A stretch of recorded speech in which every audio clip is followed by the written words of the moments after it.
guys, so I got a really interesting question the other day, and it's something that I had a ton of trouble with as a student, and especially as a new grad right out on the floor. It's how you kind of prioritize your work day. Now, this is going to be a little bit general because depending on where you're placed, that can change a lot.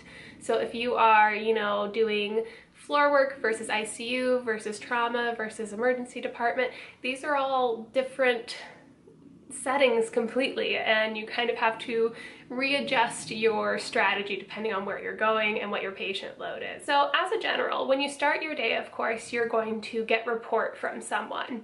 And first thing I want to say about this is not to discourage you or to make anyone feel bad, but no matter what you hear in report, you still need to review your patient charts.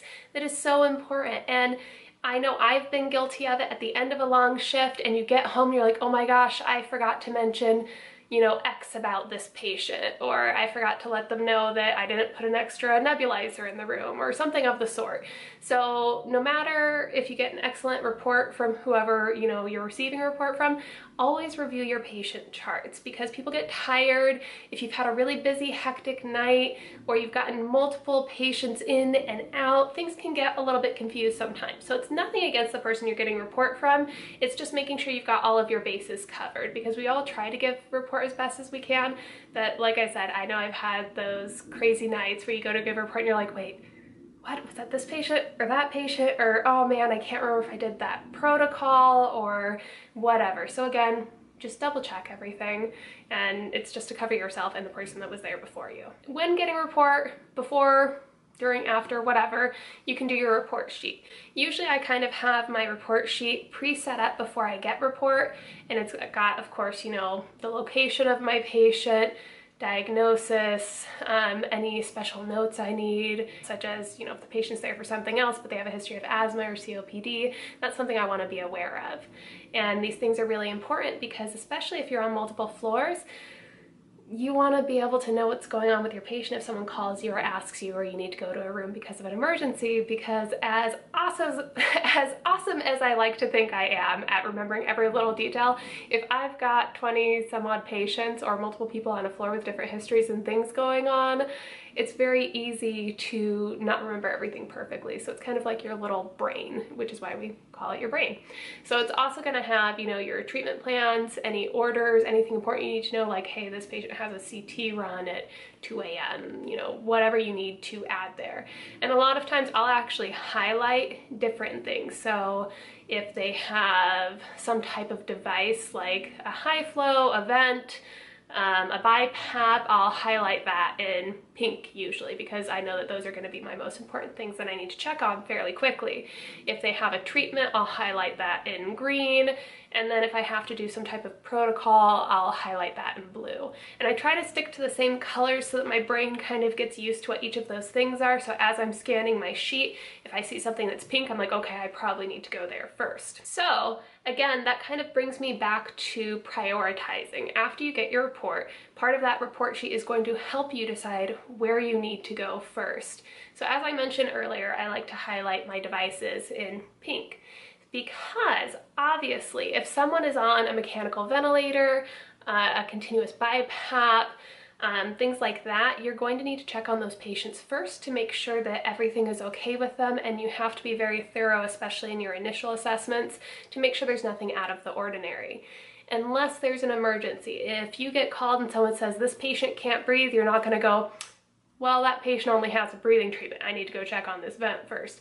If a patient's in distress, obviously you go there first. And that's where things can kind of get complicated, to be honest, because although nurses and RTs and doctors and everyone don't change shifts at the same time, it is kind of in a close time frame, within an hour or two of each other. So in this time when all of these shifts are changing, of course, that's always when something goes wrong. So you're going to be receiving phone calls, and if you are in the middle of doing something critical, especially if you have multiple floors, never be scared to ask, like, hey, is the patient in distress? Especially if you're with a patient that is critical. If you have something critical going on with a patient, you receive a call, you can ask them, Okay, is the patient in distress? What are they doing? And let them know also, hey, I'm with a critical patient right now. Is it something that can wait, 5 minutes? If not, that's when you call and get help and have somebody else, see if somebody else can go attend that patient while you are attending your patient that's in front of you that is also critical. But kind of backtracking, as you're deciding where you need to go, before you actually get out there, of course, you want to make sure you've gathered all of the supplies you might need. So if you know that you have a patient that's going to need a peak flow, or a patient that needs water refilled on their humidifier, or you need extra nebulizers, or anything that you might think you might need, you're going to want to grab that before you leave and go to that room, of course, because you don't want to be running back and forth, and that's going to save you some time, especially if you are getting calls in between. And then the next thing I like to do as I'm going to each patient's room, again, this depends on how your hospital's set up. If I see the nurse in there, I will introduce myself, obviously, if I don't know them. Say, hey, my name's Amy, I'm gonna be your RT for the night. I've got my number up on the board, because we have a board in each unit where the respiratory therapists write their numbers, as well as they can also see it in the electronic charting system we have. But sometimes I like to let them know, especially if a patient's critical, I'll let them know, hey, do you want me to write my number down for you so you don't have to go look at the board to find it? Because that's kind of like a reassurance for them. They know that you're there if you need them. And I will also let them know, hey, I'm over here today, but I'm also in these other areas. So if you call me, it might take me a second. I am coming though, because it lets them know that you are thinking of them, their patients, that you're being a good team player, and you're kind of letting them know what you've got going on in your day, so that, if it takes you a minute to get there, they're not like, oh gosh, what the heck are they doing? Basically, that's it. You set yourself up for success or failure at the beginning of the shift when you are organizing the order that you need to do things in.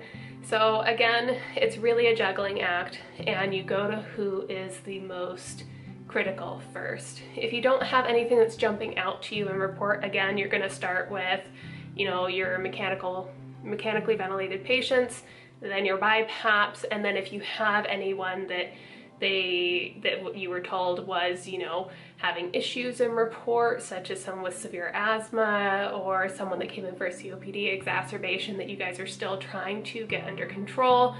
And again, it's just acuity, most acute to least acute. And that's basically what I do, at least in a general standard setting. But if you guys have any questions or anything you want to add, again, definitely make sure to leave them down in the comments below. And you guys can always follow me on Instagram at breatheasy_RT. And don't forget to like and subscribe for more videos to kind of follow me along my journey throughout respiratory therapy. All right, guys, I will see you next time.